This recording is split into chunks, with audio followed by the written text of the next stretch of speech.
Possession crucial from this. How much longer will the referee allow? Dublin lead by a point, and there's the whistle. It's over. It's over. We earned it by winning the last 2 matches on the road, and that's not going to be taken away from us. But what I love in hurling, I love players that will never give in. He hits it. He hits it. It's over the bar. Oh, holy Moses. Hello, everybody, and welcome along to our latest episode of the RTÉ GAA podcast. We've got a double weekend of hurling and football action to look ahead to. Shane McGrath is going to be with us a little bit later on to chat about hurling. As you can see, Ryan McCluskey is here to chat football, and Colm Keys of the Irish Independent is also with myself and Rory ahead of GAA Congress this weekend, which we will also get to on a very busy podcast. When you look at Division 1 in the football this weekend, no better place to start, Ryan, than a box office clash between Dublin and Kerry. I think when you get a double header in Croke Park with the two sets of All-Ireland champions coming, it's always going to feel like a big one. But any day you get Dublin and Kerry, it's box office, isn't it? Yeah, it's going to be massive. Again, you kind of have seen the progression from a Dublin point of view for the last number of weeks.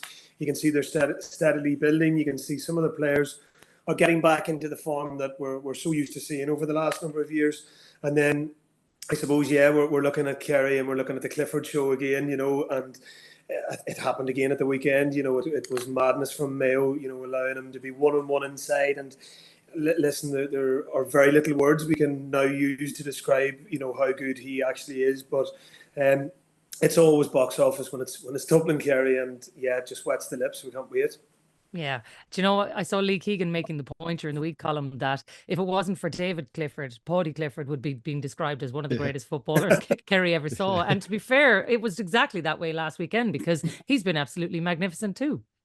Yeah, Jacqui, and he's been brilliant for the last 3 seasons, and that's probably reflected in justified all-star selections each year.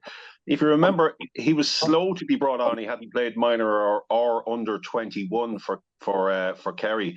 And there seemed to be a reluctance on Peter Keane's behalf too to really push him until that last year. But he's really grown under the wing of David, his younger brother as it is. And I thought his performance against Mayo, you know, the angles from which he kicked those scores from, he scored 4 points, you know, really accurate, which he probably isn't more noted for. But he's a very accurate player, and he just seems to be able to measure the points to get it over the bar. It's a really economic kicking style he has. And, you know, you would see him more as a playmaker, but 3 points in the second half of the All-Ireland final when Kerry really needed leadership last year. And again, the other night, he really has driven. And he seems, on that evidence, he's really taken to captaincy too. So it's a very good pointer for Kerry so early in the season that Paddy Clifford has bounced out of, you know, 3 very good seasons for Kerry now.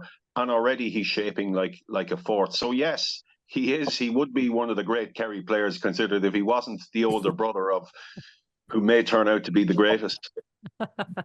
What a conundrum, you know. Peter Canavan called him the greatest at the weekend, I believe. So that's from one great to another. Yeah, nice compliment. That's some praise, isn't it? Not bad. Well, look, they're coming up against a Dublin team who are finding form at just the right time, Rory, as well. You would have to say with Dublin, based on evidence of, you know, even last week, I thought they took it to another level where they hadn't been, or sorry, the last round, they took it to another level. So I think Dublin are motoring pretty well as well. I think Dublin are going great guns at the minute, Jacqui. They've done a remarkable job to put in a fairly consistent couple of performances over the first couple of league games. I know they didn't get the result the first day out against Monaghan. They were arguably the better team for me anyway against Mayo the second day out and lost by 1 point again. Thought they won comfortably enough the last day. If they win on Saturday night, you know, they could be looking at you know, other ambitions over the course of the league. But I think the big thing from a Dublin perspective, I think he started to blend in a lot of new players. It's going to be a really interesting one on Saturday night, for instance. Theo Clancy, I think, has been a good find for them. He's been well earmarked for a long time back from a Dublin perspective that he would eventually make that step up. Do you put him on Clifford on Saturday night with he's still very inexperienced, even though he has the potential, I'm sure, to mark him down the line. Maybe you give that job to somebody with a small bit more experience on this occasion. You'd imagine Lee Gannon will probably pick up Paddy Clifford because they kind of look like two lads kind of tailor-made for each other in terms of that all-action style, and Theo potentially picking up Sean O'Shea instead. But I think from Desi's point of view, the league is going really well. You're still probably not going to see Jacqui. I wouldn't imagine you're going to see Paul Mannion. Maybe not Jack McCaffrey. I doubt Cluxton is going to surface, although who knows, right? Who knows, right? You just don't know. Mick Fitzsimons won't be back. James McCarthy will probably, if he plays, it'll be bit part. So I think, look, from Dublin's perspective, if they were to go in there now on Saturday night and get any kind of a result plus a performance, be massive positive against a team that should be coming up with plenty of motivation. Yeah, and I do wonder for the motivation for both teams, Ryan, who would it mean more to get a victory out of this one, or do either of them actually care about the result? I love when people talk about the league and say, do teams really care, about the league? And I had a discussion over the last number of days with a couple of people, that would have their finger on the pulse in terms of county management as well, and their county setups, and they all say the same. Listen, you can't just switch it on from league now to championship. So the league is massive, and any real, you could say, I suppose, you want to try and win as many games as you can in that kind of league format, in the current league format, just leading into your championship. You want form and you want to be playing against the top teams. You want to be winning every game. There's no loyalty when it comes to these games as well. So, at the weekend, Dublin will go after this game, Kerry will go after this game. They might shake hands beforehand, but, it'll be left at that. And to be honest, you're looking at the turnaround of players, and Rory mentioned about the turnaround of players. For me, a lot of it kind of comes back to the keeping kind of issue at the minute as well. We know what Cluxton gives them. For me, O'Hanlon at the moment, he's just obviously finding his feet. They have to put him into games like this as well to blood him. But there is a large part of Dublin's play that has kind of came over the last number of years through that kind of kick out. And they do get a lot of scores from the kick outs as well. So I think he is an important part to play. And listen, will both want to win at the weekend. There's no doubt about it. They'll go after each other. And it'll be an exciting encounter. Yeah, looking forward to it. Let's move on to a couple of the other games then, Colm. You look at Roscommon, Monaghan, and here's two teams who not only want to win, but they both kind of have to win. And I think just given the pressure that maybe Roscommon in particular have been under in the last couple of weeks, we saw it spill out with Davy Burke at the weekend. This is a real 4-pointer already at this stage of the season, isn't it? It really is, and you would suggest that perhaps the loser here, Jacqui, is going to be relegated. I think Monaghan, after a very good start, Monaghan have a great track record in Croke Park for delivering big performances, but away from that, they just haven't been as strong, and they will identify this for sure as 2 points that they must target. They must get these 2 points to win. I think Roscommon, who are obviously have a draw with Galway in credit. But I think they too will feel there's an absolute necessity about this game. Roscommon have a very decent, potentially very decent forward line if you include Enda Smith as one of their forwards, Ben O'Carroll, Colleen in the back. And you look at Dara Craig's performance for his college, for UCD in the Sigerson final, and then he went out and played reasonably well against Dublin at times, obviously in more difficult conditions, a 3-day turnaround for him. And they also have Diarmuid Murtagh. It's just a pity for them that Kieran Murtagh is not with them this year. But they have a potentially really strong forward line with maybe 2 or 3 to come in. I think that will always give them an edge. I think that, if they benchmark that performance against Galway to get a draw there. Obviously, first day out against Tyrone, they were missing some of the St. Bridget's players as well. But I think they might just have more in attack at home to see this through, and that will leave Monaghan in more peril. I wouldn't like to go saying Monaghan will get relegated to that. We've all been burnt enough times on that front. I probably have said that for the last 9 years, every year. So I'm certainly not going to say that. I have a suspicion Mayo will be going to Clonus on the last day of the league, their status already assured. And that's a potential ambush to keep Monaghan those 2 points that they already have against Dublin. And they have actually survived that way before in 2019. That's they beat Dublin early in the season. And that really set them apart. That really fortified them for the rest of a campaign that was very fractured for them. So they have lots of experience going down this road. And that's potentially where they will get out. But for now, I just think Roscommon at home with their forwards might just have too much here. And look, the key people they're getting back, Rory, like even Ben O'Carroll in particular, if they can get back him on the pitch, that's huge. Davy Burke seemed to suggest that he's getting close to getting back. He seemed to think that he is going to be playing this weekend. Tiger Rourke is back. Ultan Harney, I think, is back in the mix as well. It's probably the right time for him to start getting some bodies back on the pitch because they're definitely needed. Oh yeah, and they absolutely need these 2 points on Sunday. I think rather than reiterating exactly what Colm said, I think he articulated the case perfectly there. They have more strings to their bow in attack. They're at home. They need the 2 points. We obviously saw a bit of a call to arms last weekend in his post-match interview with TG Cahir. So I'd expect a massive response from Roscommon this weekend. And I think, I'd agree with Colm. I think they'll get the 2 points done. Ryan, what do you reckon? I was just looking at the run-ins, and I actually probably would, and again, been down in Monaghan at the minute, so I know they're looking forward to this encounter currently at the moment as well. So I think Monaghan have Galway, Tyrone, and possibly Mayo, as Colin mentioned, as their last 3 games. So for me, they have a slightly easier run-in, whereas Roscommon have a couple of the big hitters in Division 1 as well to play. So it is. We talk about 4-pointers. It's going to be massive. I'm going to have to say Monaghan because I'll probably be shot down there if not, So I'm going to go out and put it out there just in case. So, I'll have to go Monaghan. Save your popularity there. That is more important, trust me. The other 2 big ones in Division 1, Tyrone Mayo and Galway Derry. If you look at Tyrone against Mayo, Colm, look at what they still have to come. When Ryan talks about the run-in, they still have Kerry and Dublin to come.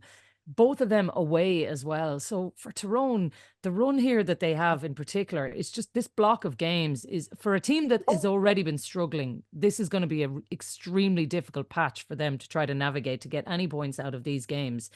Each of them looks as just a significant challenge as the next. Well, no more than Roscommon and Monaghan. This feels like a must-win for Tyrone as well, and they'll really regret that from a commanding position last weekend against the Galway team that, at half-time they were 2 points up, they'd wrestled back control. A Galway team that's missing probably 5 of their top players. Obviously, Sean Kelly came on at that stage, and Jack Glynn is out, a former Young Footballer of the Year. So Galway really vulnerable, and yet they were able to pull out a result out of Omagh and embellish Pádraig Joyce's great record against Ulster teams. For some reason, he's got another one coming to Salt Hill this weekend. But another result for Galway. I felt Tyrone were a bit fragmented last weekend. Hugely dependent on Niall Morgan now, not just as a brilliant shot stopper and a superb kickouts, but even up the field, he's adding so much to them. I mean, he set up 2 points, and one was the most deft pass. It was really to see a goalkeeper deliver a pass as he did to one of his cornerbacks for a score. But they're in deep transition. There is no doubt about that. We always say teams are in tradition. Tyrone are in transition. That team that won the 2021 All-Ireland they really are becoming detached from that now. And a lot of their key players... It's amazing, Colm, how quickly it's changed, hasn't it? Well, it is. But Rory, that team, the bedrock of that team won the 2015 All-Ireland Under-21 title against Tipperary in Parnell Park. So it's 6 years after that when they're coming. They were a long time getting there. And when Mickey Hart was leaving Tyrone, he was sure that they were almost at their peak. They lost to Donegal in his last game. And after that game, he was convinced there was another All-Ireland in them, but at the peak was very, very close. And as it happened, it was. The first year that he was gone, How quickly they have fragmented. You just would not see that with All-Ireland champions. But the climb was a long one for that Tyrone team. And some of those players that were in their mid to late 20s. And, there was so much invested in to get to an All-Ireland title that maybe the slide after that. And they really haven't picked up since then. And they against Galway, they took off Derek Hanavan after about 55 minutes. Now that's good player welfare because obviously he had been down in Tralee. You'd have to respect the Tyrone management for that. But ultimately, the balance of that is he wasn't on the field for the last 15, 20 minutes, and he's the type. Even though Rory replaced him, he's the type of player. He's the type of player that they that could really have found something that what they needed for that. So Dara will obviously be back from the start. He's a real handful, even against Johnny McGrath, who's one of the best markers in the game. Even against him, he was still able to find 2 points, kick another one from a free. So he's really has become really crucial. And obviously, you saw his third level performance as well. He's really, really crucial to that team. I think he is he's everything to them right now. And obviously Con Kilpatrick and Brian Kenny, the two, a very formidable presence midfield. But I think they're missing a bit of creativity, and that's why Niall Morgan is standing out. So again, I think the only reason I don't think they're probably as vulnerable is I'm not sure will Mayo bring their best team to Omagh this weekend. I'm not entirely sure that they will. I think they'll be measuring their performances from now on. Who they know they've some tough games coming up, but they have 4 points already. Bit of a cushion, obviously a good enough performance in Kerry as well. They may set off some players here, so that would keep Tyrone in it and leave this pretty close. I think that's a key point, Ryan, that Colin makes. We just don't know, because Mayo have that cushion, and I think Kevin has been pretty open about his own feelings around the league. You know, he's looking for performances rather than trying to win the thing. I think it's conceivable that they could go there without a host of their backbone of that team this weekend as well. Yeah, and I've actually noted, going back to Colin's point, as well, and I'd like to wish, Fergal Logan, my best wishes as well. I would know Fergal. I know, unfortunately, he's been unwell the last number of weeks and hasn't been involved in that kind of Tyrone setup, and there's nothing like the pressures of management and being involved in that environment. So, I understand, and I know he's very busy in his own working life, so I wish him all the best as well. For me, going back to Colin's point in Tyrone, they frustrate me so much because I have again been lucky to have worked in the county, and we are a neighbouring county here in Fermanagh, and the depth of talent in Tyrone, for years it's a case of, they're coming again, but come back to 21 and we look at that side, and for me now they should be knocking, at the top table. They should be thereabouts every year for me. Niall Morgan doesn't do enough for me, would you believe? He plays outfield for his club, he's full forward, he's an exceptional player outfield. For me, I don't think he just really creates enough. He goes forward, but at times he can do a lot more, especially look at some of the best modern keepers now who do attack as well. He should be creating more one-on-ones, he should be taking players on. He does this for his club. He should be backed kind of more to do it for the county as well. And then going, I suppose, on to Mayo at the weekend. It is another 4-pointer. We don't know what Mayo side is going to come down at the weekend. I've been happy when I've watched Mayo at times, and then I've been really, really sad because I look at them and I say, right, there's so much good in terms of some of the newer players coming into the squad as well over the last kind of number of seasons. But then I'm looking, unfortunately, at the likes of maybe the O'Shea, big man O'Shea up front, and O'Connor's as well. And I'm just sitting going, have they still got that desire and hunger to be at the top level as well? And, they've been knocking on the door for so many years in terms of big battles in Croke Park, All-Ireland finals, All-Ireland semi-finals. And it's hard, to continue to keep that going. And for me, I'm just not sure at times if they're just at that level. And for me, I think maybe at times Mayo are carrying them and maybe just playing them because of their kind of senior presence within the team as well. I would like Mayo to travel with a full squad this weekend. I would like them to put as much heat on Tyrone as they can. I think Tyrone will ultimately beat them this weekend, and that will set them up for a difficult ending to the league, but one again that they'll relish as well, leading into the last number of games. So again, it'll be interesting. Yeah, an interesting point, Ryan. Sorry. An interesting point Ryan raised about Aidan O'Shea and Cillian O'Connor. So far this year, they haven't been on the pitch at the same time. Either Aidan has been replaced by Cillian, or Cillian has come on later. And I think that's probably something that we will see from now on. It's either one or the other in there for the last 15, 20 minutes, whoever it will be. Maybe it'll be Cillian's turn to start this weekend with Aidan coming in. But it looks like they're not playing them at the moment anyway. Maybe that's a policy. Maybe that's just by accident that's happened. But it's an interesting one, but they have changed their team over the years considerably. They have, and they brought, they've retained that athletic ability that they have to build from the back with some of those players. David McBride is very, very similar style to the Mayo teams that carried them through the last decade. Yeah, absolutely. Transition all over the place there, lads, and both of those teams.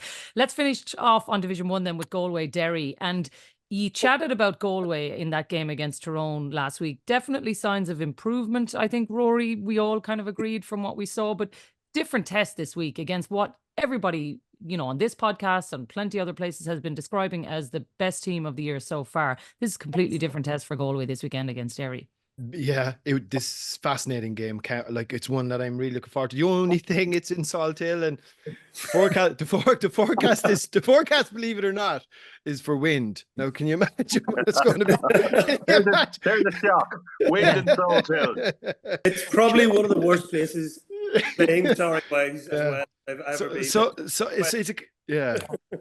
Like Ryan. Ryan. It's officially the windiest venue in the country. There isn't any. Wexford Park doesn't even come close to that. It's Salt Hill every day. Does it become a game of two halves effectively there always, Ryan? Would that be fair? Like, it's what you do with it and what you do against it. I think they're trying to create maybe that Patriots kind of style of thing, just leave the stadium open and just hope that it absolutely just hammers. We played down a number of times in the National League. I think I ripped my groin actually that in one of the games, and I'm going to blame the pitch, but it definitely wasn't the pitch at that stage. But it is a tough venue. It's proper old school. You go into the change rooms. The change rooms are. Yeah, probably could do with regeneration. Let's just say as well, and it's madness when you look at all the other county grounds. But listen, if it works, why would you change it? And exactly, their homes, so they're going to benefit. And look, I think it's a fantastic fixture. Pádraig Joyce obviously was up watching Derry last weekend because they were up in Tyrone, and he had a good look at them. I think from his point of view, he'll get a really good sense of where his team are at. I think if they were to pull out a win, all the sort of doom and gloom around Galway football in the opening couple of rounds would just be completely dispensed with. But the problem for them is there's a team coming down that just seems to be utterly remorseless at the minute and is taking every game like it's the All-Ireland final. For me, we mentioned this at the very beginning of the year. I think that will have an effect by the time it gets to the crunch end. I just don't think it's sustainable. In an amateur game, to be able to be 4 sheets to the wind from pillar to post. I just don't think you're going to be able to do it with the number of games that you have, and you will eventually get caught out, whether it's injuries or fatigue. But I don't think that'll affect them this weekend, and it should make for a really, really interesting contest, hard one to call.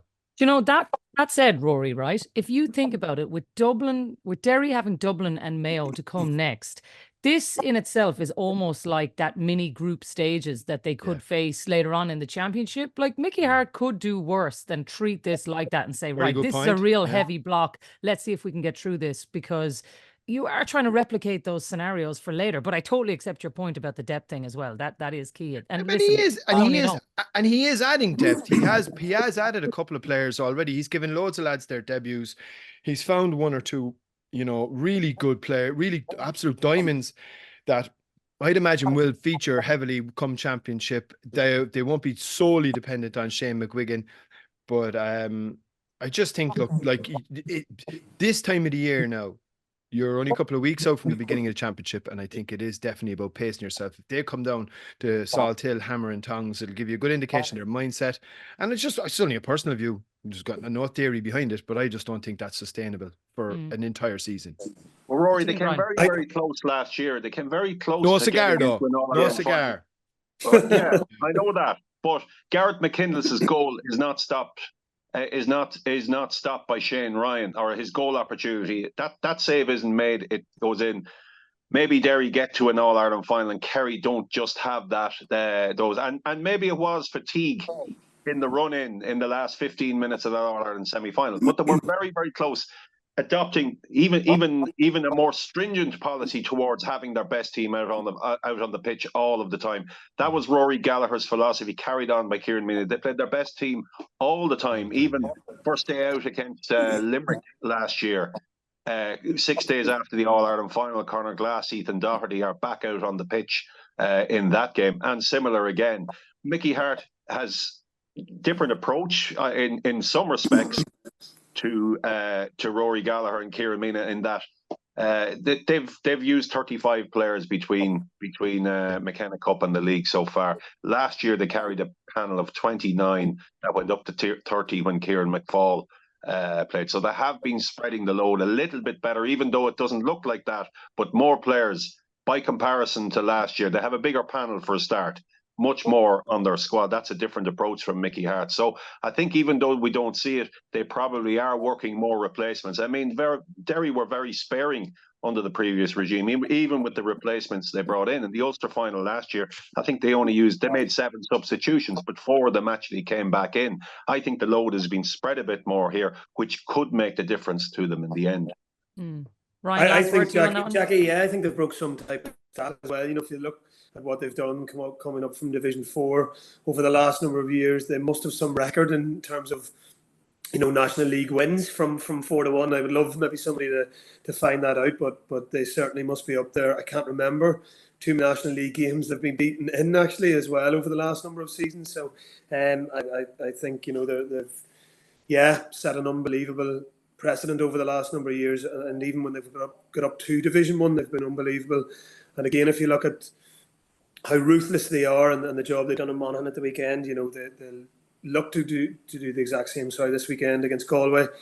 And Galway, for me, I think Joyce might be under a bit of heat come the summer, unless he gets these players back, where the score's really going to come from. Your Comers, your Walshes, the likes of, we've seen Kelly coming on at the weekend, but he needs all his top players back, and he needs them back ASAP. And this weekend could be, it could be detrimental for their season as well.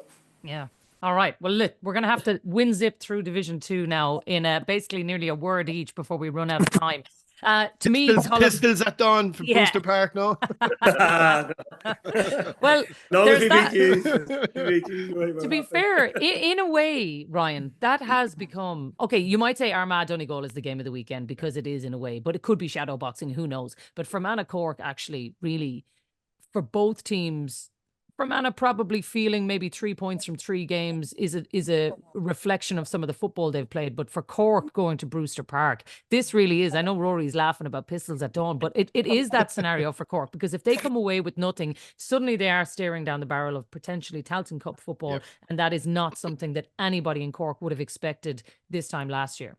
Yeah, well, we're hoping to maybe create the Galatasaray effect, a bit like Salt Hill at the weekend. We're going to take all the stands out. We're going to actually make the weather quite unappealing for the Cork natives who travel. But no, listen, all 2 Carlos. Fermanagh started really, really well, and we were disappointed. Listen, we started so well against Donegal in the first half, to then really just throw the towel in, and that was the biggest disappointment last weekend. I don't think the players believed that they actually were going to be in the game for so long, and they had a really good first half, overturned Donegal a number of times, and should have got something. Could have been coming inside half time, probably more in terms of more ahead in the game. I know they came in, it was a draw at half time, but for me they just lacked that little bit of belief and didn't really commit to what they've been good at in the previous 2 games, which was utilising the keeper bog and really getting after teams and attack them. So Cork will have to deal with that at the weekend, and Cork obviously are going to be disappointed. They had been probably the better side against Cavan for large periods from what I had read as well, just to throw the game away in that injury time as well against Cavan. So we'll certainly be hoping to get a result, and that'll hopefully propel us through to that All-Ireland kind of knockout phase and obviously retain Division 2 status. And unfortunately I have natives in Cork and I'd love to see them beat this weekend, so I'm sorry. Well, you have 2 Cork people on this call who are nervous. I think Rory, nervous is probably the energy that is coming out of Cork ahead of this one. And no little, I would say there's any confidence. Yeah. Would be on the floor. I mean, you would need I watched the game against Cavan in its entirety. Again, played well in patches. Played okay in patches, I'd say. But there needs to be an up and on pretty much every front, whether it's application, smarts, skills, fitness, everything. Everything just seems to be a sort of there's a flatness right across the board. I mean, even on the line, and I'd be slow enough to be critical of John or anybody. I mean, Maurice Shanley the last day left on Paddy Lynch while he's kicking 9 points. I know it was a good few frees, but he was out of his depth. Morris is a grand lad, but he's not a sticky man marker. You knew Paddy Lynch was going to do damage. What were you doing leaving Morris on him when you have the likes of Daniel O'Mahony and a few other lads who would be a lot stickier than Morris in that scenario? So everything needs to be smartened up, I think. But I wouldn't have any confidence that they'll go up and get a result in Brewster Park. And relegation battle is on the cards now. Yeah, well, look, they've got Kildare Meath and then finishing up against Armagh in that last game. They'll be hoping that Armagh are already into a league final, which maybe could be set up this weekend, Colin, when you look at it, because I think Cavan have actually been probably the closest to them from what we've seen so far, but these two teams have been out and out, the front runners in this. And I think everybody expects that this is potentially going to be a dress rehearsal for a league final in a couple of weeks. I'd have no doubt that this is the league final. They are a step ahead of everybody else. And, there's a recurring theme about the teams that come down from Division 1, inevitably at least one. And there are often years when the same two teams will go straight back up, but at least one always goes back up. And Donegal and Armagh especially, they are Division 1 teams. There's no doubt about that. I think Jim McGuinness, obviously, the impact we expected he would have in terms of organisation, motivation, everything like that, that's already happened. I have to say, I know, Meath lost by 12 points to Armagh, and everybody says, "Oh, how bad are Meath?" And Kildare lost to Armagh, and everybody will say, "How bad are Kildare?" The fact is, Armagh, they're a really athletic, well-organised team. They've introduced lots of pace into their team, counter-attack. Everything that was the perception around them last year, that they were pedestrian and that they were conservative and everything else like that, I certainly haven't seen it in those two games. Obviously, they're operating at a level below, and they still have Rian O'Neill to come back in, their main kicker, shall we say. But they're a really experienced team now over the last few years that have come down the tracks. And you're looking at players like Rory Grugan and Stephen Campbell. Players like that have really, really brought it around. There's great decision makers in those two players especially, and they've Oisin Connaughty integrated in the inside line. He's a player that's brought great pace to them. And on the other side, Donegal obviously have so many of their players back. Ryan McHugh's had a really, really good start in the league, particularly against Cork the first day. And obviously Dara O'Boyle comes from half back and scores 2-3. But we're seeing a completely different approach to what the perception about Donegal would have been. And the two of them are out on their own in terms of scores. Armagh have scored similar against Meath and Kildare. They've scored 216 each day. Okay, a little bit off that on the opening day, but both teams are among the top 5 teams, I think, in all 4 divisions for scoring. So every perception we have about both of them is the exact opposite at the moment. And I do think, I've no doubt they're a step ahead of every other team. And in fact, there's quite a gap. Possibly Cavan are bridging that, and they showed that against Donegal, but the gap to everybody else is quite significant here. Yeah, looks at from this outset. Lads, we're going to have to leave it there. So on our last 2 games, I'm going to ask you just in a word, give me Meath, Kildare, Louth or Cavan. So Louth, Cavan, Colm, you mentioned them there. Cavan going well. Do you expect them to win that game against Louth? I do, yeah. I think a bit of a setback, Jacqui, for Louth not to convert their superiority in the first half against Meath. I think that's a setback to Louth, and Cavan are going well. Huge win for them in Cork, and they'll follow up on that. Ryan? Yeah, I can't disagree with that. I think Louth will be disappointed after that defeat to Meath, albeit Costello's goal. I think I've watched it about 10 times at this stage. It was unbelievable. And anyone who hasn't seen it, please watch it. So for me, I think this weekend Louth need a massive performance, and hopefully that'll reignite their Division 2 campaign. All right, and then one word answers: Meath or Kildare, Rory? Well, I mean, look, given what's going on in Kildare, you could only see Meath winning. They're at home. I think they played really well the last day, scored possibly goal of the season through Matthew Costello. What an unbelievable goal that was. And Meath.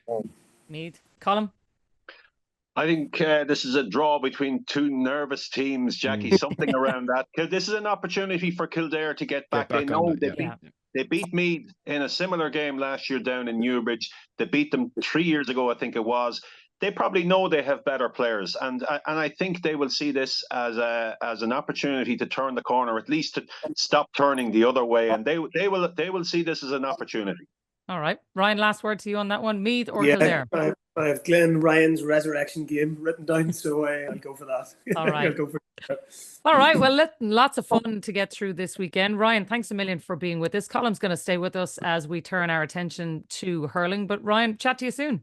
Thank you. He hits it. It's over the bar. Oh, holy Moses. All right, let's chat hurling then. And Shane McGrath has joined us. The big games of the weekend are probably, in some ways, the Cork-Waterford game, Shane, feels like there's a lot more on this than maybe some of the other ones. And I think maybe just given the pressure that Cork team in particular are under, this feels like a must-win game for them.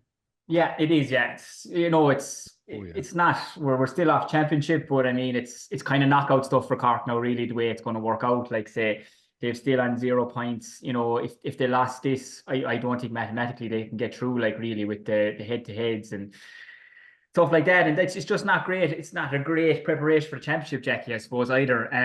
I just feel if whatever's in the group has to come out now this weekend, with the match being on down in Cork as well. Waterford coming to town, they're going to need something from it as well, really. So that's where I feel that 1A obviously is a much more tougher group than 1B, you know, for obvious reasons, with Westmeath and Antrim, I suppose, you know, in that the teams there are looking to those as bankers.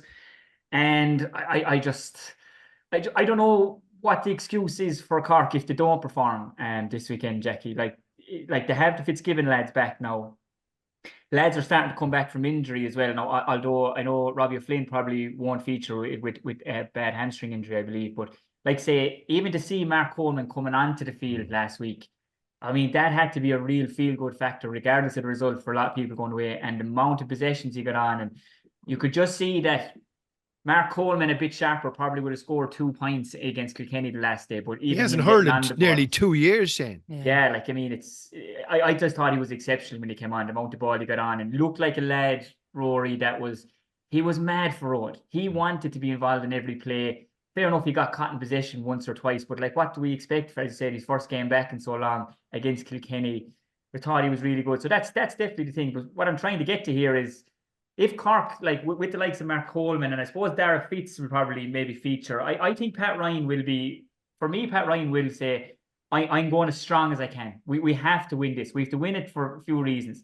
Reason one, I suppose, is if we don't win it, we have no hope of being really in the top table in the league next year. Secondly, even the morale around the camp, like for the next few weeks, you know, we were 8 weeks out from championship, I think, is it? Yep. Like, things like that, I mean, like, there has to be, this has to be it for Cork. Like, whatever's in the group, it has to come out against Waterford. And like, I was down at the Waterford Clare match, and you know, they put in a good performance. I thought Clare were the better team overall, and rightly so, got the victory. And they'll be wanting to come with a point to prove as well, trying to get lads back from injury and stuff like that.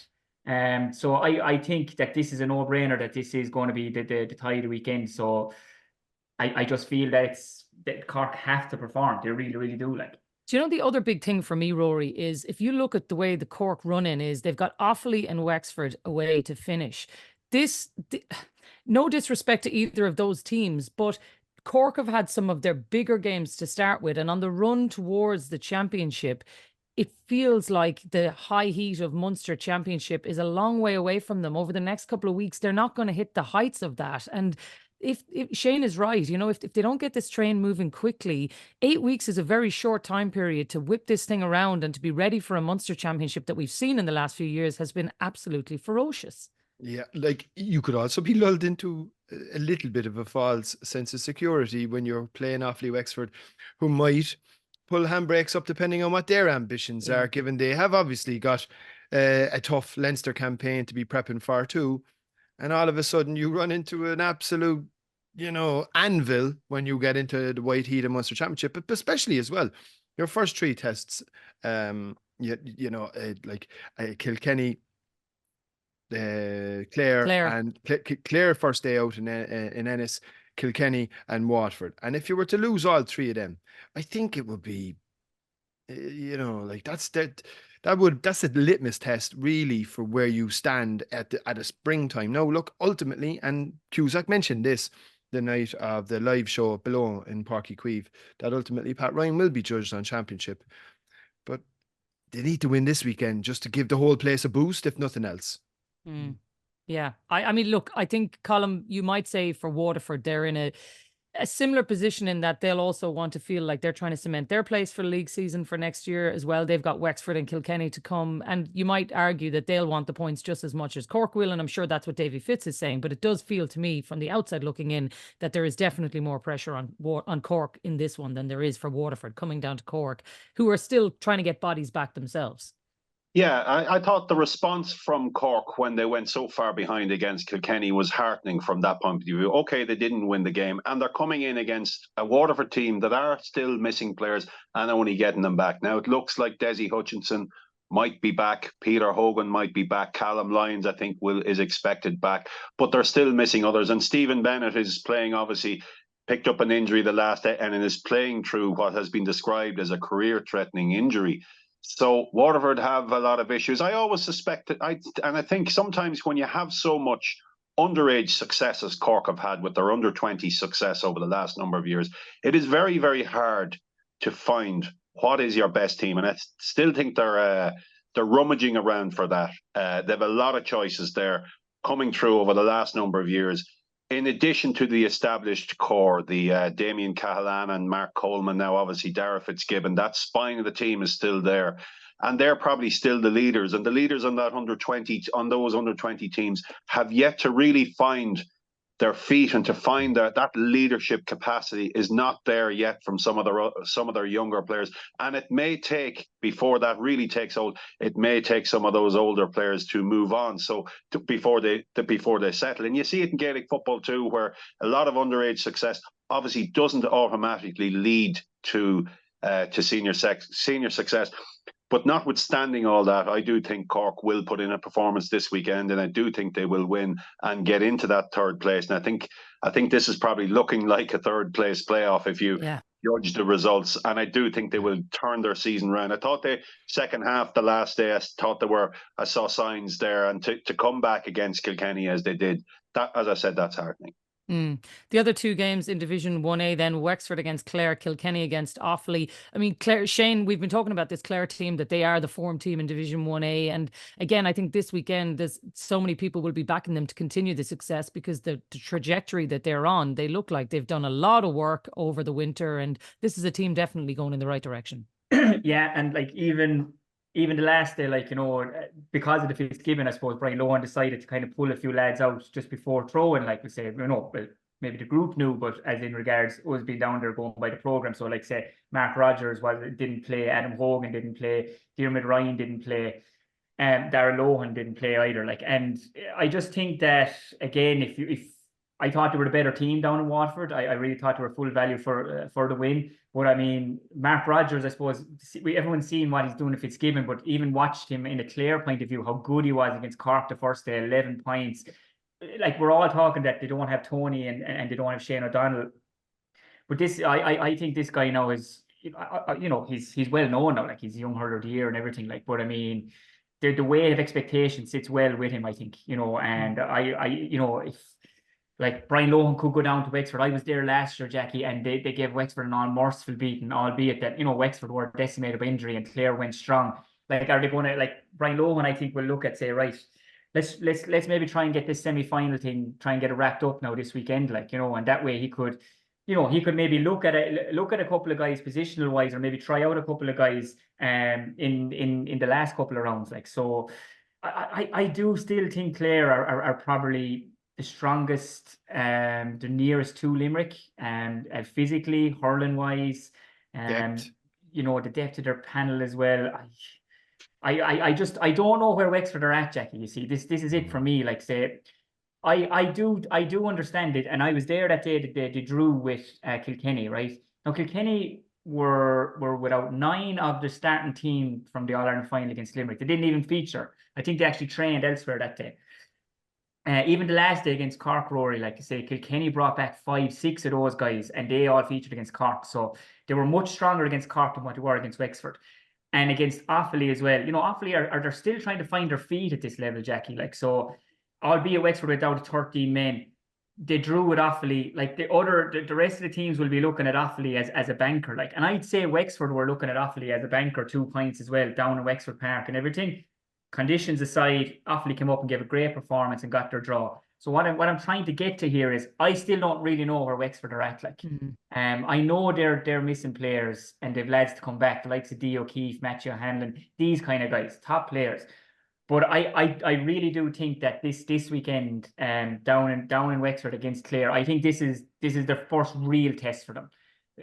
Because Kilkenny were missing so many, because, you know, it was awfully the last day. I think this is their first big test, and I think we will really know where they're at. Like, and I'd love to see the team that Brian Lohan's going to name. Is he's just going to say, right, let's go for this and let's get the thing done and dusted. Because I think, Jacqui, if Brian Lohan goes strong and names this, I think you could be looking 8, 9, 10 points of a victory for Clare, in my opinion. Like, yeah, that's if he does. Because to be fair, Shane makes a good point there, Colm. If Brian Lohan can secure a semi-final spot, it will give him the leeway to find what maybe he thinks he's been missing over the last year or so, because Shane's right. They have been so close to beating Limerick. So what's it going to take for him to, I suppose, get it done and find whatever it is that he feels that they've been missing?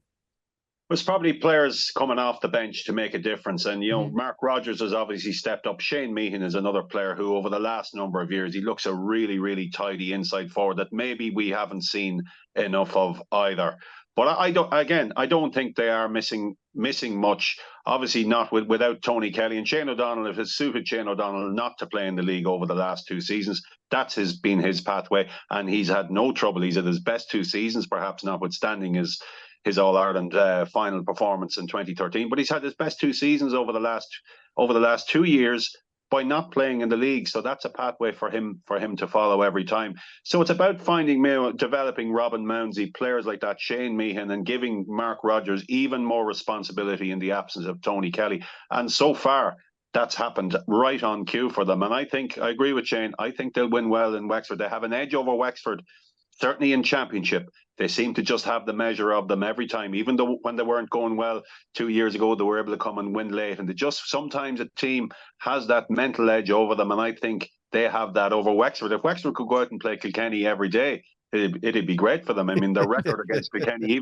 even in World Cup, if you go back, I think it's only two games that they haven't won against them since. There's been obviously the draw, but there's been very, very few games since about 2017 that where Wexford have not been competitive. But against other teams, you know, they've obviously drawn and lost to Westmeath, and they can be so vulnerable at times. And you know, without Rory O'Connor, Conor McDonald, players like that, they need everybody all the time. And yes, they are finding players. I've been impressed with Seamus Casey that day against Kilkenny, and again he got the leveler. He got the leveler last time out against Offaly too, when they had dropped back. And look, Lee Chin will always provide that leadership.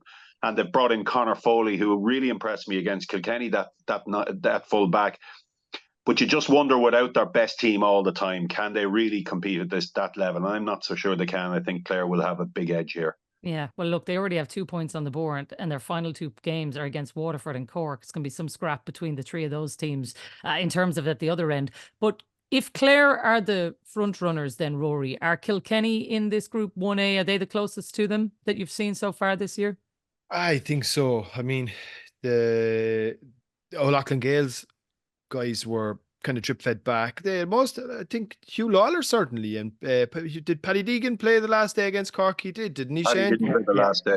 Yeah, Hugh Lawler came back. Hugh Lawler and back. Mikey Butler was back. Mikey Butler was back. Paddy Deegan maybe not. But John Donnelly was even, you know, came on and scored a point. Wally Walsh came on and featured. You know, like they were much stronger. So he's got, you know, look, obviously trying to build a panel. They're still Kilkenny. They're not going to change a huge amount about what they do. I think there's a couple of big additions. Obviously, having Mikey Carey back, I thought he was excellent against Cork the last day out in midfield. He tired towards the end. He's been out of the intercounty game for, what was it? Did he take last year off, Shane? Wasn't it?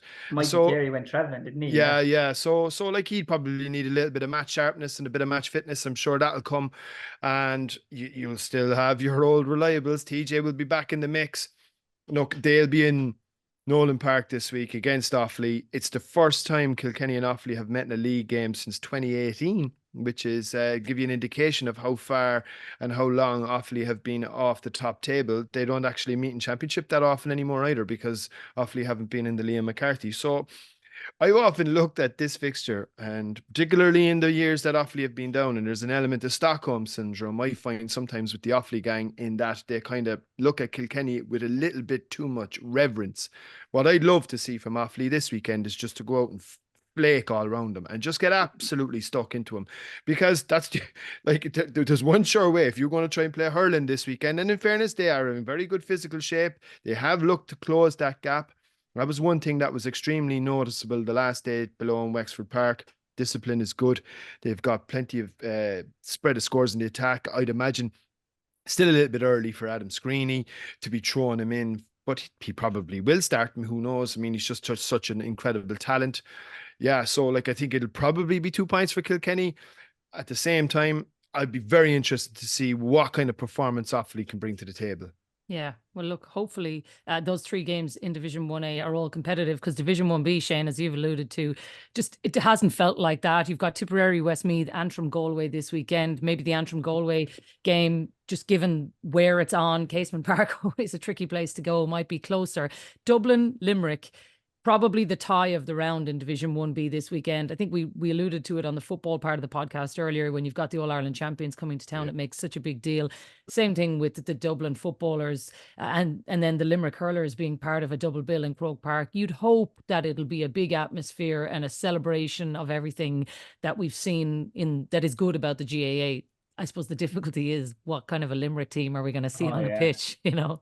Yeah, I'd say Limerick. I think we're just getting to that time now, aren't we, Jacqui? Like, say that if you weren't making the semi-finals of a league, you have 2 games after this weekend for a running of 8 weeks. Very hard to get challenge games now as well, like the way the Munster and Leinster round robin thing is like. So I think you're going to start seeing more and more of the regulars now for Limerick. I think the Croke Park thing is a factor too. Like, say, what a great place to reintroduce some of your top guys, a place that they play so well, first of all, up there. Secondly, they will be there later on this year. Like, there's, I think that's fairly certain that they... In the league final, obviously, you mean, is it? Well, yeah. So you have your top 3 from Munster picked out already, so Rory, they're not in it, right?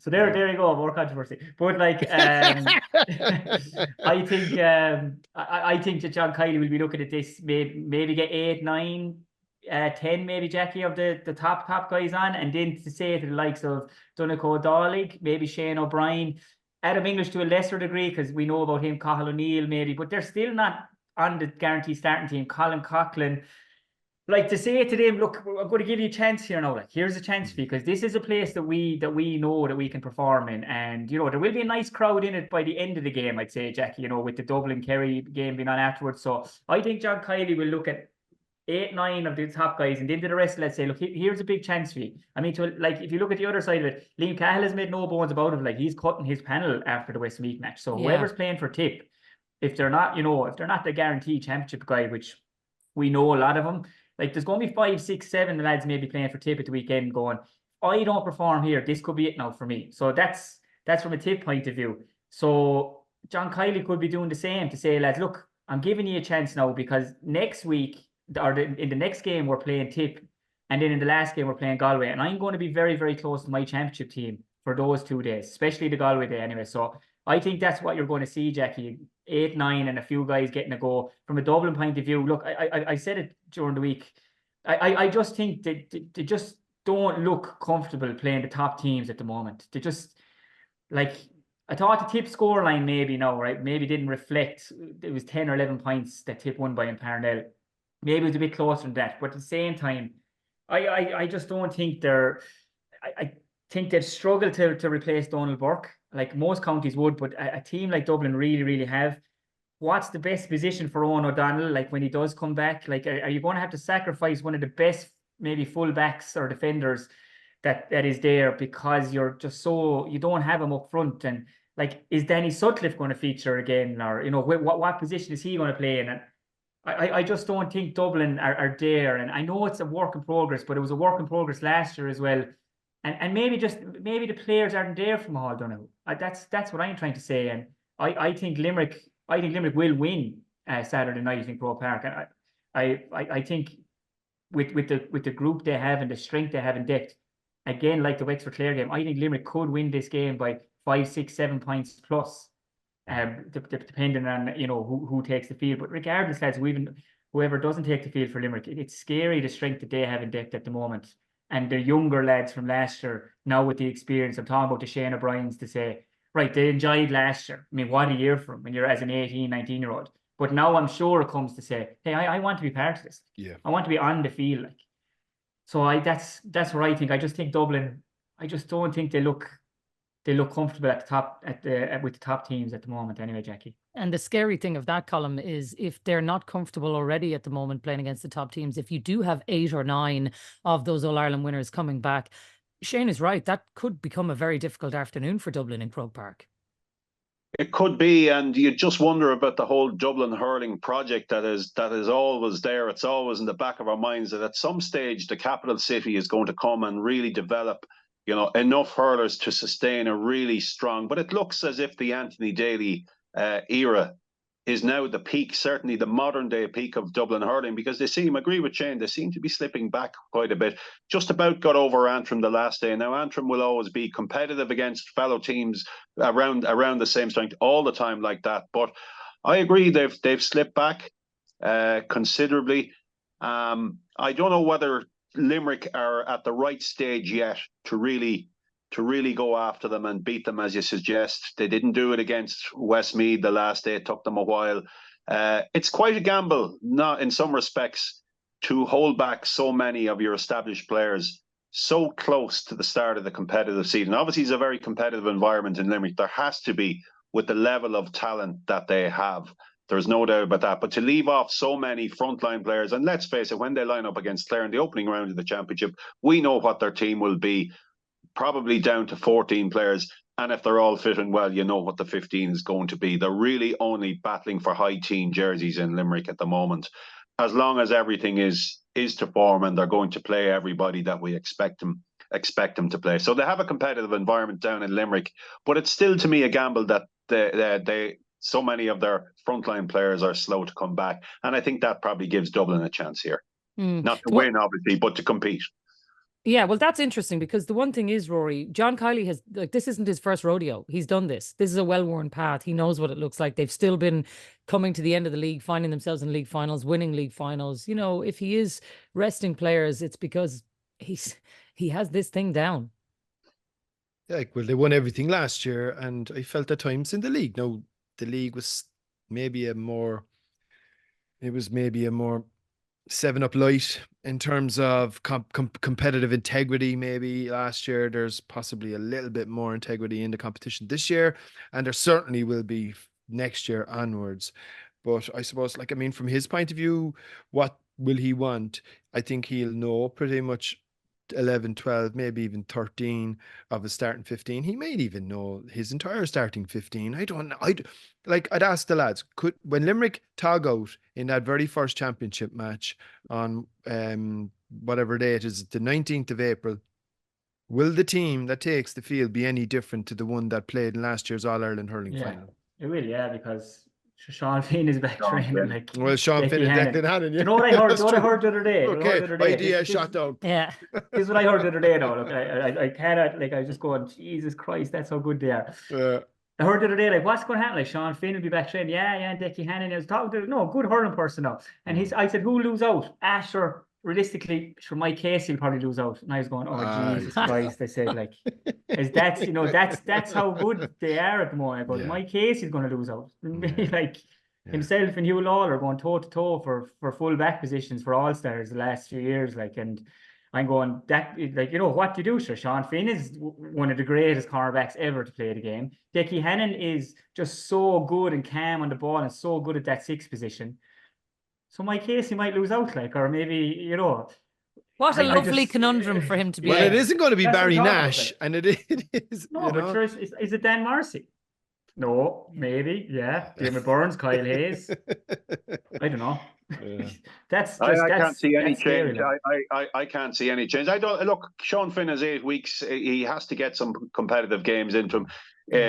By when they play Clare, it'll be nearly a year since he did his cruciate. So he needs to find some game time in a competitive environment to really see, how far down the line he is to make that challenge. But I think by the 2nd or 3rd game in Munster, we'll definitely see the team we expect, barring injuries. And Peter Casey in the corner, he's now well ahead of everybody else. Graham McCahey, everybody like that. So it's hard to see a change. It really is. If they're all fit and well, that's it. And nobody else, none of the protagonists have that comfort that they know what their best team is already. And in the case of Tipperary and Galway, and obviously I mentioned Cork earlier in the year, maybe Kilkenny are a bit closer to it, but everybody else, there's still that unknown about what their best team is. And I think more so in Cork than anywhere else. All right. Well, we'll leave the action on the field for there. Last thing to finish off in our last couple of minutes on the podcast is obviously GAA Congress this weekend, and the big slate of news is obviously Jarlath Burns taking over. His presidency is set to begin this weekend. Key challenges and aims have already been identified. I think probably the biggest one, Colm, is integration. When you look at even the report coming out this week, widely accepted and, applauded by GPA and all of the associations as well. 2027 is the year that they have outlined as when this is all going to come together. But no doubt about it, this is the biggest challenge perhaps any GAA president has ever faced. Well, you mentioned the report there, Jacqui. I didn't see any report and I saw no roadmap on Tuesday. All I saw was a date, and it was get this done, and what steps are going to be taken over the next 3 years to intertwine everything. I'm not really sure, except that there was firm commitments there to say, well, we'll get everything done. Now, that's a really onerous task. And I think, yes, Jarlath Burns, but Jarlath is a very strong advocate of this happening for a long, long time. He comes from a club, Silverbridge, where ladies footballers, there is absolute equality there, and he would always say that. He said when he was elected as president last year, he said, I couldn't even imagine how a club could function without the ladies' arm. So that's the thinking he's bringing to it. A lot of speculation that Mary McAleese, who's chair of the integration group, could even join management, and that would be how serious integration is going to be taken over the next 3 years. But there's a huge body of work to weave all the rule books for a start, to get all the constitutions of all three bodies. And if you remember, the GAA alone now has 3 separate rules bodies, shall we say. There's a playing rules, there's the rule book, the official guide itself, and now there's codes, there's recommendations and things like that don't need rule change, but can be passed by Central Council. So there's so much to weave together there. At club level, it's pretty much well down the road with the one club model. Yep. So that's a template for sure. And clubs will be able to push in and get that done. And if clubs can merge, and as they have been doing, and so effectively, and the outcomes by and large have been very good, it's really that middle tier that, at central level, at top level, of course, it's going to be easy to merge. Not easy. They're going to be able to merge departments because, there's a professional environment there to drive this on. And certainly there are, places, communications, games development, all of those entities will be brought together for sure. But it's county boards where I think there'll be a bit of drag on this. How do you merge county boards? And county board officers will be, maybe kicking their heels. I don't detect that there'll be the same urgency in that middle tier that there will be and has been at club level or at central level. So I feel there might be just a drag that may just take this beyond 2027. I'd like to have seen a toolkit or a roadmap or whatever you want to say released on Tuesday, but I think it was just to focus minds, maybe to say, there's no point in moving around here any longer. Let's just fix this date and work towards it. And I'm sure those plans will emerge over the next 6 months to a year to show that pathway. So, yes, it's a key part of Jarlath Burns' presidency, but there's a lot of key parts to his presidency as well. There are so many other areas. He has really pitched for amateur status. I think the playing rules of football need to be addressed. And, of course, there's a hurling element and infrastructure element as well. So they'd be the key pillars of what I would see, in addition, obviously, to integration.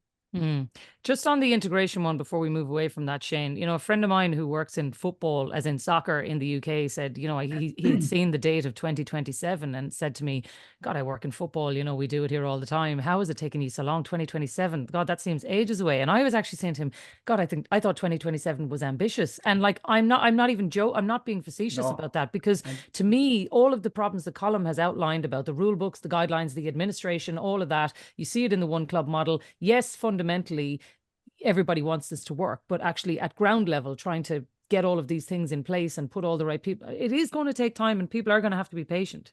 Come here, Jacqui. This is one of, as I said, reading the paper there, one of the greatest logistical challenges ever faced by the GAA. Right? If Jarlath Burns can pull this off in his term as president, I think he should just be promoted to president of the world, maybe, and just try and solve everything around the place, because like you're talking about, like, say, right, you've the GAA and you're trying to get the Camogie and the Ladies Football Association. Like at the moment, the Camogie and the Ladies Football Association can't even have matches on at different days, like for the same counties. They still have matches on the same days.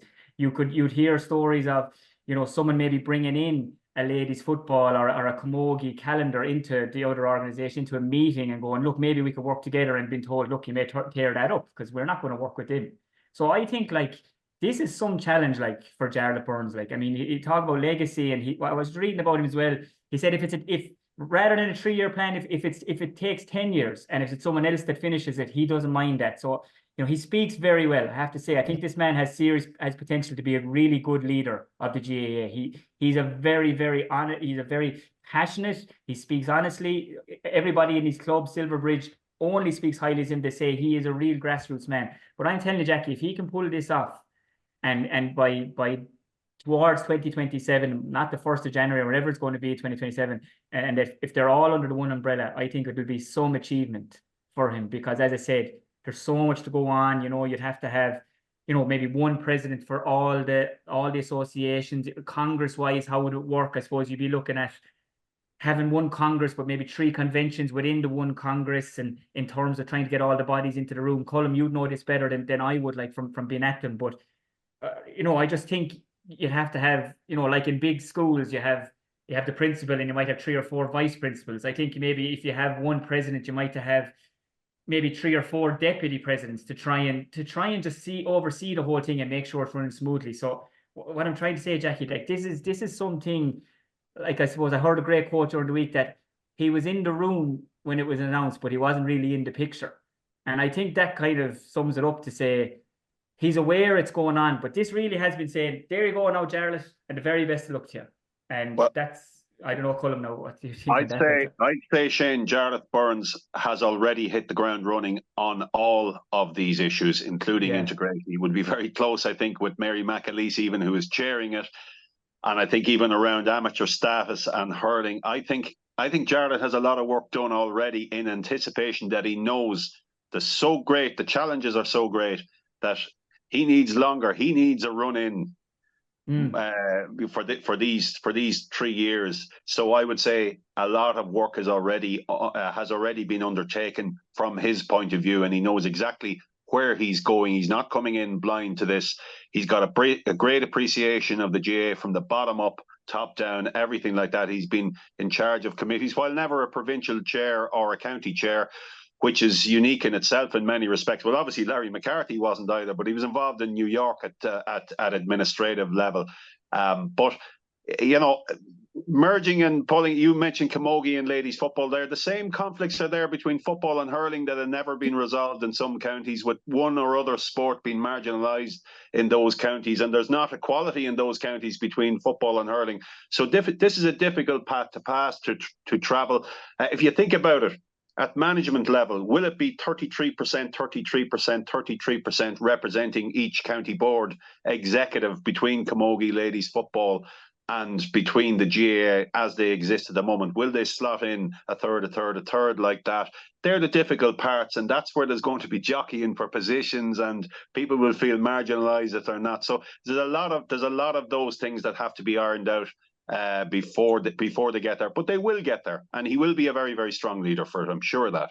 Yeah, I agree, and I do think, like, as part of that, Rory, Colm mentioned the amateur status is another part of his core foundation of what he believes, and all of this could happen in a professional entity where you're saying, okay, we're all one body and all of this, but trying to grasp both of those nettles at the same time, where you want to still hold on to this, the very foundation of the game sits in the amateurism, and even that is under threat at the moment, given the money that's spilling into the game. So when you're trying to take the integration and all of that, these two challenges together are even going to magnify his job even more so. Yeah, and there's real finger in the dam type stuff in terms of the whole amateur status element. I think that's going to be a really tricky kind of wave to sort of push back against.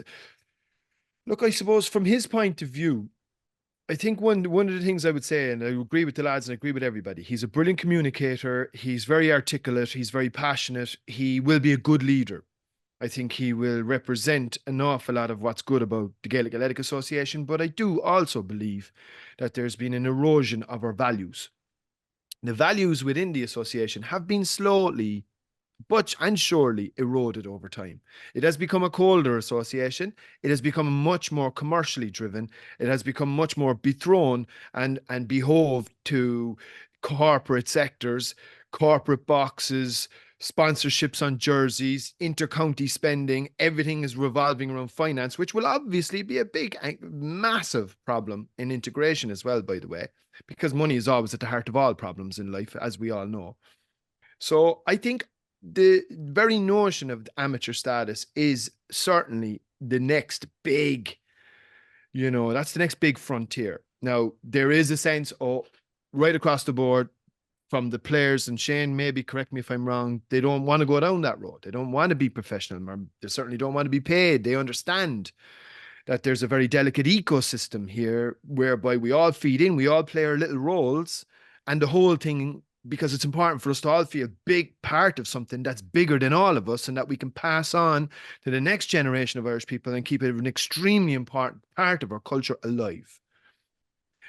Jarlath manages to arrest that particular wave. I'll be the first person to go up and shake his hand, and I will be so impressed, but I'm really not sure how he's going to do it. That's the question, Shane. That's the $1 million question of the association that I don't think any of us can answer today. But I think Rory's right. If he can do it, there'll be plenty of people applauding him. As I said, if it was just trying to get the three associations into one on his own, if that was just his job, that would even be really difficult. He's a lot of things going on, but look, it'll be interesting to see how he goes about it, and maybe he might be in Croke Park Saturday. I think Saturday is his first official day. Would that be correct? Yeah. Is it a big part? Sorry, Shane, to cut across you, Jacqui. Just one small point that I'd like to make. A big part of the success that he will enjoy, I think, will be predicated upon who he puts around him. Yeah. And the delegation that he's able to put out there in terms of the committees that maybe, and I think I might have read a piece by Colin whereby he might potentially even be abolishing some of those committees because maybe Jarlath might have felt they were completely ineffective. So I don't know, maybe he's looking to totally radicalize and reinvent the role. But I do think it's important in terms of the people that he puts around him. There's no way he's going to be able to achieve all of the key cornerstones around the major obstacles and challenges facing the association in his tenure on his own. He's going to have to surround himself with good people that he can delegate to, and hopefully try and make some inroads into all of that. Sorry. I do feel at the end of his term, Rory and Jacqui and Colin, I do feel at the end of Jarlath Burns' term, he will have made an impact. I really do feel he has that, because there are some presidents in the GAA and they're kind of forgotten. And I'll be totally honest, I think the most recent president will probably fall under that bracket, lads, because I don't know what usually was done. I mean, I do feel that Jarlath will have made an impact, more of an impact than the previous president. And some people mightn't agree with me on that, and that's fine, that's fair enough, but that's my opinion on it. So I think this guy has potential to be a great leader and to do great things. I hope he does, and I hope he won't forget about the hurling either. I think the amateur status will be a really difficult challenge, because some of those battles have already been, if you like, won or lost around the number of training sessions. It's set at 4. There was disputes over that in 2022, and it was resolved at 4. Numbers on squads, it's up to 36. In the environment of game after game, and they're coming so fast, and injuries that happening, and you don't have players for a game that's a week later or 2 weeks later, you need to carry a big squad. You carry a big squad, they must all get expensed, they must all obviously get training, food after training, they must get the gear that goes with it, all of these things. So it's going to be very, very hard to strip it back. And Tom Ryan said in his annual report to Congress that the intercounty game is professional in everything but name, and that is true. And the scale of the backroom teams is something that Jarlath may go after. But again, the genie, I think, is out of the bottle here. Players are used to that services of the statisticians, putting on a plate every play that they are involved in, right down to sports psychologists, the medical side of it, the masseurs, the physios, the physical therapists, everybody that plays a small role, and players want those marginal gains and those small differences, and to strip any of that back, it's going to be really difficult. And everybody who provides a service expects to be paid for it at this stage. And I really do think in 3 years' time, that's one area where he may be a little bit disappointed by, because it is a very, very hard area to make any game on. Best of luck, Jarlath Burns. It all starts this weekend. You are going to be a busy man. Lads, we're going to have to leave it there. We covered so much there, but thanks a million for your time. Shane McGrath, Colm Keys, thanks a million for being with us. Myself and Rory will be back on Monday to look back on another weekend of fun-filled action. Wherever you're going to watch the matches, enjoy them. Possession crucial from this. How much longer will the referee allow? Dublin lead by a point, and there's the whistle. It's over. It's over. We earned it by winning the last 2 matches on the road, and that's not going to be taken away from us. But what I love in hurling, I love players that will never give in. He hits it. It's over the bar.